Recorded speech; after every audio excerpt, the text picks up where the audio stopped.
Hello and welcome again to Your Education. I am Chris and this is Sarah. We are registered dietitians and certified sports nutritionists at the Endurance Edge, and we are here to talk about how to have your turkey and eat it too. Tips on how to avoid those holiday weight gain. Yep. So in the research that we've seen, the average person gains about 1 to 2 pounds per year, which doesn't really seem like that big of a deal, but we're finding more and more that those pounds don't go away, that they're harder and harder to get off. So in fact, what was it? I think it was like 51% of the average adult gains that weight during the holiday period. So in other words, over the entire year. So that is the largest amount of weight that they gain in that section of time, in that holiday period. So we want to try to help you avoid those holiday pounds, even if they are only 1 or 2 pounds. So here are our tips, evidence-based tips, in order to help you avoid the holiday bulge. Yeah. So here we go. Number 1, and let's kind of go back a little bit, because why do we gain weight? It's basically energy balance. So calories in, calories out. We're moving less in general, and we're eating a whole heck of a lot. Yeah, it's a celebration, you know, you're with your family, you're with your friends, you're eating more, you're drinking more, so that's more calories, you're moving less, you're kind of just hanging out in one spot at parties and such, so kind of that combination goes into that energy balance equation. Yep, so we store that extra energy, aka food that we've eaten, we store it because we're not using it to move.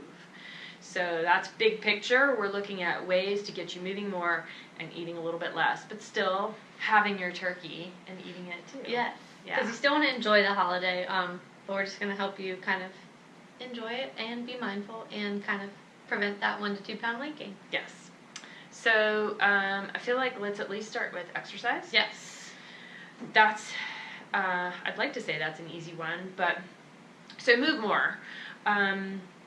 You know, I feel like this is a great opportunity to create some traditions within your family. So, for example, we have a tradition of doing the turkey trot every year. Yeah. So over here at Inside Out Sports, they have an annual 8K, so that's about 5 miles, with like a kids run.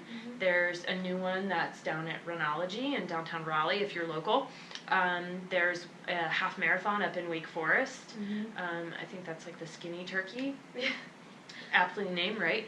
And then there's one that's been going forever down at Ridgewood Shopping Center down in Raleigh. So that's one opportunity to run, but you could also do, you know, flag football with your family or a Wii Fit competition with your family.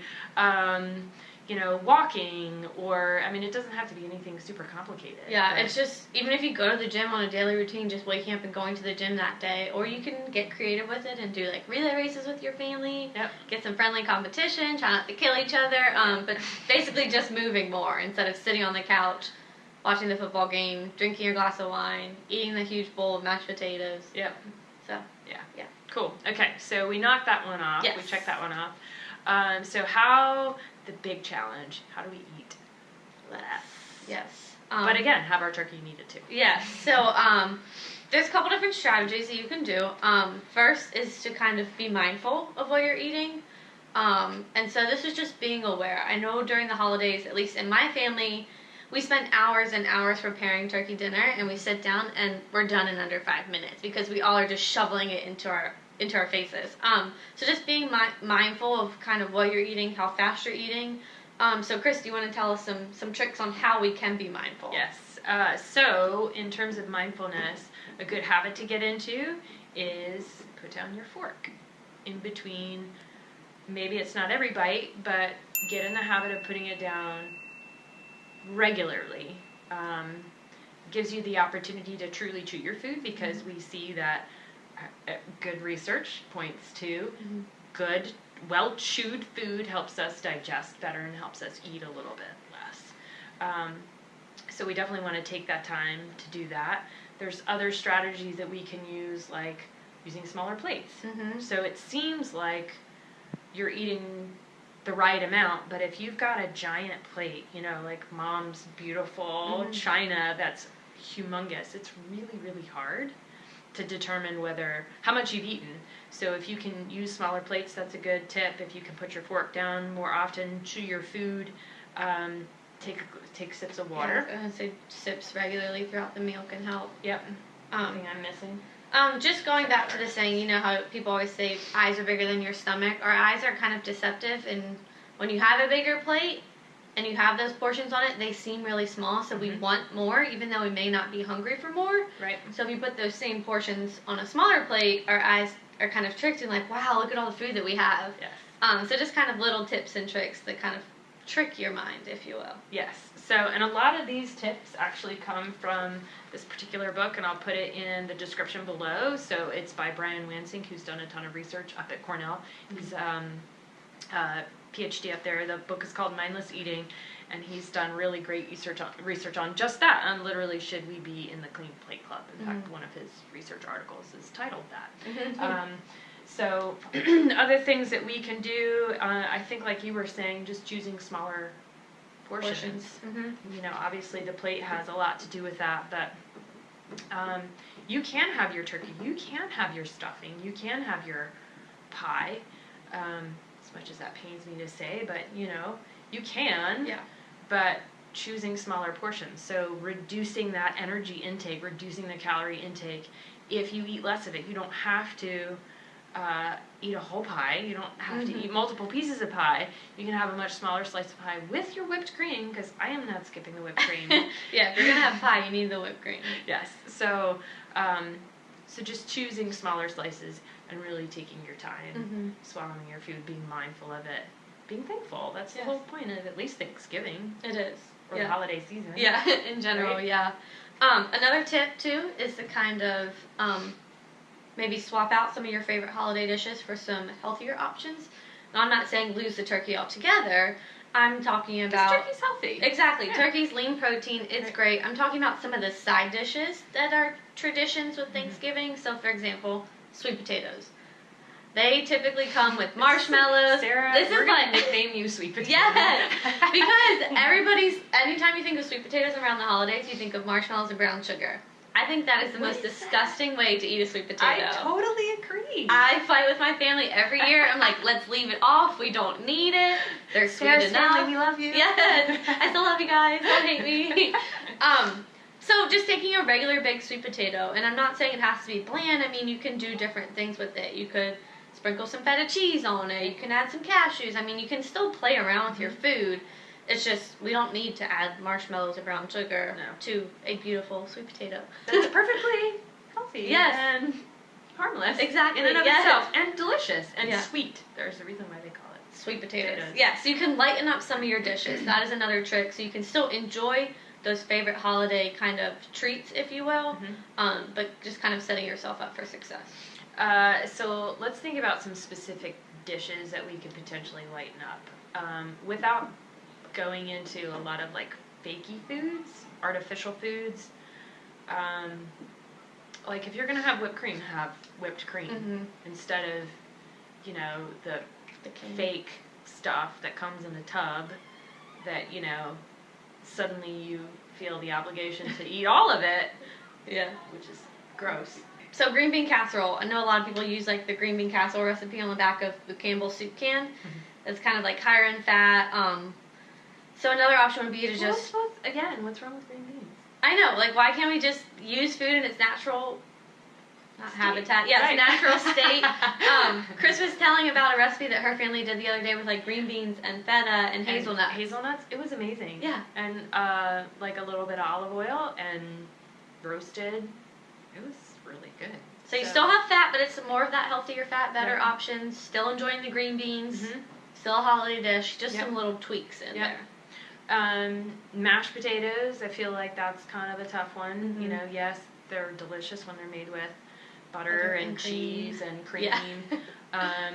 So, you know, hypothetically, we could say use low fat, but just in general, just eat less of that. I would rather see you eat a richer version and less of it, because fat is flavor, fat is tasty. So, but again, just choose the smaller portions. Turkey's great. Go easy on the gravy. Yeah. Cranberries, delicious. Maybe reduce the sugar a little bit in your cranberry sauce. Or make the real deal rather than the stuff out of the can, which always cracks me up. It's like, this is shaped like a can. Yeah, you can see like the ring still in the cranberry. I'm grateful for a can. Okay, anyway. So yeah, okay, so some recipe swaps, but again, at the end of the day, it's about choosing less. Just eating a little bit less. Okay, but we got some other stuff to incorporate in here. Water. Yes. Hydrate. To drink lots of water. So whether you, a good tip is just drink a glass of water before you eat your meal, and then take sips during your bigger meals. If you're having alcohol, swap water in between each drink. Yes. Your waistline and your head will thank you. Totally. Yes. And then as it relates to alcohol, when you're going into these situations, have a plan. So there's another one to put on there. Have a plan, whether it's alcohol or whether it's food. What are the things that you really want to have? Do you want to have the extra glass of wine? Do you want to have the little extra pie? Do you want to have neither? So just making some of those decisions on what's going to be most meaningful and fun to you. Being careful of high-calorie drinks like a lot of ciders, like hot ciders, hot chocolates, extra marshmallows, back to the marshmallows. Yeah. So having a plan, knowing also some of these glasses, especially like wine glasses, are huge. So a 5-ounce pour or a shot and a half of liquor or a standard 12-ounce beer is generally about 150 calories. So that's kind of a good tip. Kind of have a plan, know how much you're drinking, have an intention going in. Appetizers. Yes, another tip is to kind of load up on those healthy foods or those vegetables before the meal. So I know, once again, in my family, we typically will do, like, let's have an appetizer as we're cooking dinner. And then we all fill up on the appetizer, and it's normally things like cheese. They're never light. It's like cheese and crackers or crab dip and bread, so it's all very heavy. Right. So Chris and I were talking, why don't we just throw out some vegetables? We can still do a dip, like Chris posted a great avocado feta dip on our blog the other day that is like mouth-watering.